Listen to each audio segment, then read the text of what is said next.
Kilala mo ba talaga ang sarili mo? Ano ka ba talaga? Sa ganitong diwa tatakbo ang ating mensahe ngayon. Kadalasan kapag tayo po ay pupunta sa isang bagong lugar o bansa, halimbawa ay ng Japan, makakaranas tayo ng maraming kakaibang bagay, kakaibang batas at mga practices ng mga Hapones. At kapag ikaw'y pumunta doon ang hindi ka handa, ibig sabihin hindi ka malang nagbasa patungkol sa Japan, tiyak magkakaroon ka ng tinatawag na culture shock. Ang culture shock ay isang karanasan ng isang tao kapag siya ay napunta sa isang napakabagong lugar at siya ay nanirahan doon ng mga ilang sandali, makikita niya yung kaibahan ng kanyang sarili pamumuhay dati hanggang siya ay napunta ngayon sa bagong pamumuhay.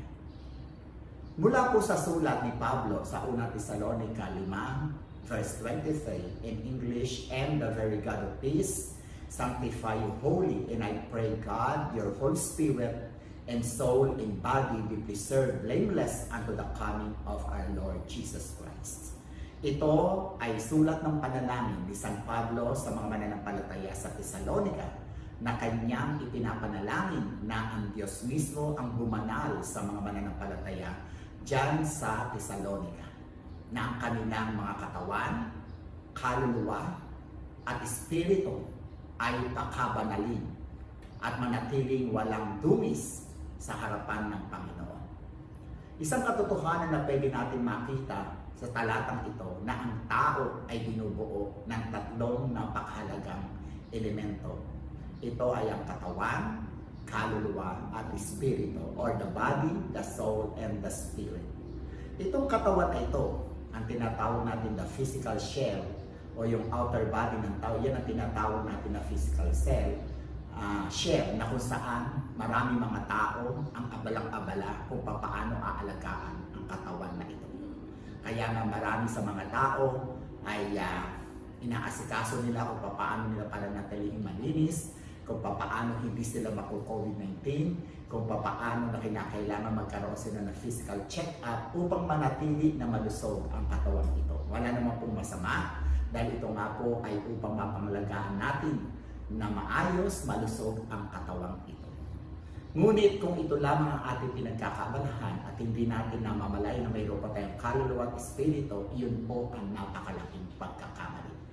Ang ating naman pong kaluluwa, ito po yung bumubuo sa ating pagkatao na mayroon siyang will, yung sarili niyang pag-iisip, siya po yung nagdidesisyon na kung ito ay tama o mali, mayroon itong pag-iisip na nakakapag-isip ng tama din at mali, at mayroon itong mga damdamin na bunga ng kanyang pag-iisip, pwede siya magkaroon ng damdamin na kaugnayan na may kaugnay dito.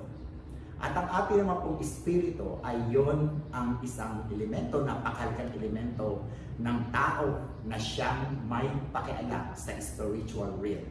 Ito yung bahagi ng tao na nakikipag-ugnayan sa Diyos, na pwede makipag-ugnayan sa mga anghel sa langit at pati na sa mga demonyo, na siyang nakapaligid. Ito po ang sinasabi ng banal na kasulatan.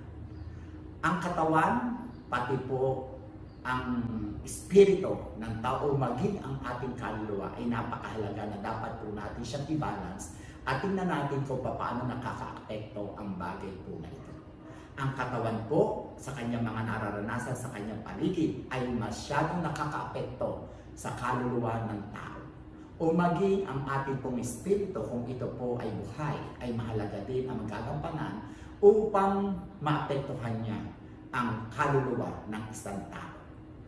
Mahalaga na maunawaan po natin ang relasyon ng katawan, kaluluwa at espiritu. Kaya mayroon po tayong tinatawag na worldly, ibig sabihin ang nangunguna sa tatlong elementong ito ay yung katawan na pinangungunahan niya ang kanyang kaluluwa at ang kanyang espiritu. Mayroon din po tayong tinatawag na spiritual. Ang ibig sabihin po nito, ang kanyang espiritu ang siyang nangunguna, pinangungunahan, pinapanghalaan niya ang kanyang katawan, pati na ang kanyang kaluluwa.